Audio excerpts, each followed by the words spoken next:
राधे राधे प्रिय भक्तों, पुत्रदा एकादशी को लेकर इस बार बहुत बड़ा संशय बना हुआ है।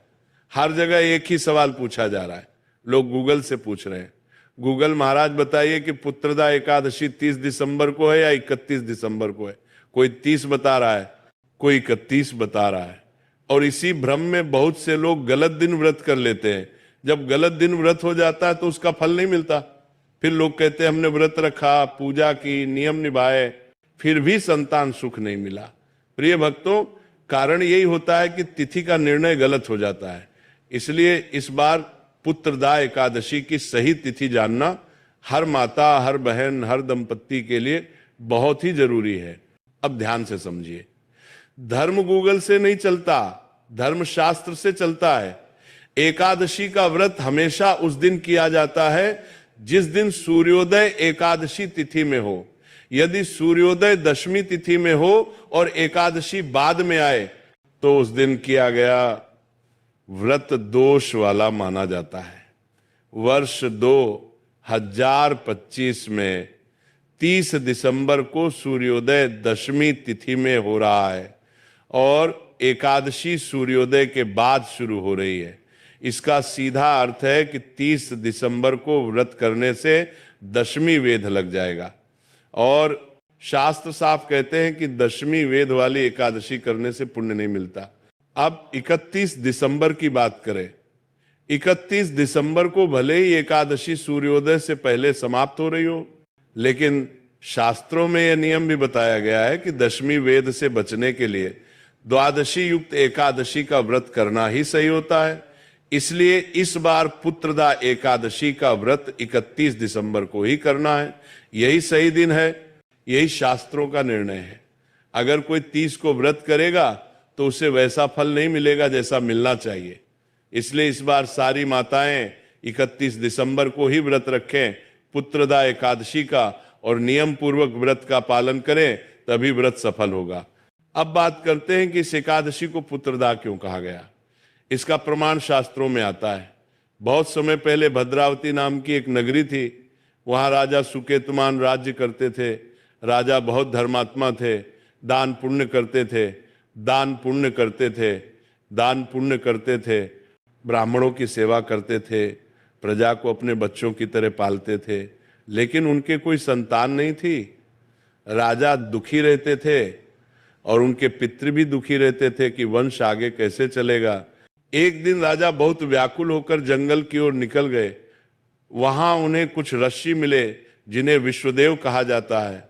ऋषियों ने राजा से कहा कि आज पुत्रदा एकादशी है, इस व्रत को नियम से करो, भगवान विष्णु की पूजा करो और द्वादशी को पारण करो। राजा ने वैसा ही किया, व्रत रखा, पूजा की और नियम निभाए। भगवान विष्णु की कृपा से रानी ने गर्भ धारण किया और राजा को तेजस्वी पुत्र की प्राप्ति हुई। इसी कारण इस एकादशी को पुत्रदा कहा गया, यानी संतान देने वाली एकादशी। शास्त्र इस बात को एक श्लोक में कहते हैं, एकादशी व्रतम पुण्यम पुत्र प्रदम न संशय। अर्थ यह है कि एकादशी का व्रत पवित्र है और यह संतान देने वाला है, इसमें कोई संदेह नहीं है। अब समझिए कि इस दिन क्या खाना चाहिए। एकादशी के दिन अन्न नहीं खाना चाहिए। गेहूं, चावल, दाल, इनसे दूरी रखनी चाहिए। यदि निर्जला व्रत नहीं कर सकते तो फलाहार करें। फल, दूध, दही, मखाना, साबूदाना, सिंघाड़े का आटा, कुट्टू का आटा लिया जा सकता है। सेंधा नमक चल जाता है। प्याज लहसुन बिल्कुल नहीं। जो लोग संतान प्राप्ति की कामना से ये व्रत कर रहे हैं उन्हें विशेष शुद्धता रखनी चाहिए। अब पुत्र प्राप्ति का उपाय सुनिए। पुत्रदा एकादशी के दिन सुबह स्नान करके भगवान विष्णु के सामने बैठिए, भगवान को तुलसी दल अर्पित कीजिए और मन से प्रार्थना कीजिए कि हे प्रभु हमें संतान सुख प्रदान कीजिए। इसके बाद यह श्लोक बोलिए, देव देव जगन्नाथ वंश वृद्धि कर प्रभो, मम संतान सौख्यं देहि नारायण नमोस्तुते। इसका अर्थ है, हे भगवान विष्णु, आप वंश बढ़ाने वाले हैं, कृपा करके हमें संतान सुख दीजिए। अब आपने पूछा कि भगवान विष्णु के नीचे दीपक में हल्दी डालकर जलाने से क्या होता है। ध्यान से समझिए, हल्दी मां लक्ष्मी का स्वरूप मानी जाती है। पुत्रदा एकादशी के दिन शाम को भगवान विष्णु के सामने घी का दीपक जलाइए और उसमें 1 चुटकी हल्दी डाल लें, दीजिए। उस दीपक को भगवान के चरणों के पास रखिए। इससे घर में धन की वृद्धि होती है, संतान संबंधी बाधाएं दूर होती हैं और रुका हुआ भाग्य धीरे धीरे खुलने लगता है। अब धन प्राप्ति और कर्ज मुक्ति का उपाय सुनिए। इस दिन भगवान विष्णु के सामने बैठकर नमो भगवते वासुदेवाय मंत्र का 108 बार जप कीजिए। जप के बाद एक नारियल पर हल्दी से स्वस्तिक बनाइए और भगवान के सामने रख दीजिए। मन से प्रार्थना कीजिए कि हे प्रभु, हमारे कर्ज और आर्थिक परेशानी को दूर कीजिए। अगले गुरुवार उस नारियल को बहते जल में प्रवाहित कर दीजिए। इससे धीरे धीरे कर्ज कम होने लगता है। अब उन माता पिता के लिए उपाय सुनिए जिनका पुत्र काम नहीं कर रहा, नौकरी में बार बार परेशानी आ रही है या जीवन में भटकाव है। पुत्रदा एकादशी के दिन माता पिता अपने पुत्र के नाम से भगवान विष्णु के सामने घी का दीपक जलाएं।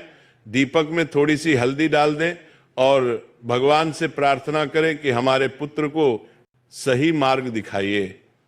ये उपाय बहुत असर करता है। अगर आप अपने वंश में वृद्धि चाहते हैं तो इस दिन तुलसी के पौधे के पास दीपक जलाइए और तुलसी माता से प्रार्थना कीजिए। तुलसी माता के आशीर्वाद से वंश वृद्धि का मार्ग खुलता है। प्रिय भक्तों, पुत्रदा एकादशी साधारण व्रत नहीं है। यह अवसर है जीवन को सुधारने का, वंश को आगे बढ़ाने का और घर में सुख शांति लाने का। बस सही दिन व्रत कीजिए, सही विधि से कीजिए और भगवान पर भरोसा रखिए। राधे राधे। भगवान श्री हरि विष्णु आप सभी की मनोकामनाएं पूर्ण करें।